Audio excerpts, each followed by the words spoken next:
Hello guys! Another pasta recipe na naman po ang gusto kong i-share for today's video. Ito ay ang pasta alla norma. Ang mga ingredients ay eggplant, sibuyas cut into cubes, grated salted ricotta, tomato sauce, at pasta. First guys, i-fry muna natin ang ating mga eggplant until both sides mag-golden brown or maluto. Lagyan natin ng konting asin at pagluto na guys, i-separate muna natin. At lutuin naman natin guys ang ating mga pasta.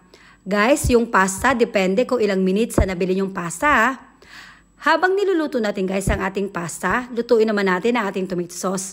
Maggisa lang tayo ng sibuyas. Pag translucent na guys, ilagay na natin ating tomato sauce. Lagyan ng half teaspoon na asin, half teaspoon ng pamintang durog, at 3 tablespoon ng asukal. Halo-halo ilang guys at hayaang maluto for at least 15 minutes. Pag luto na guys, i-separate muna natin. Then, pagluto na guys ang ating pasta, salain natin ito. At pwede na nating pagaluin ang pasta at tomato sauce na niluto natin kanina. I-mix well lang guys.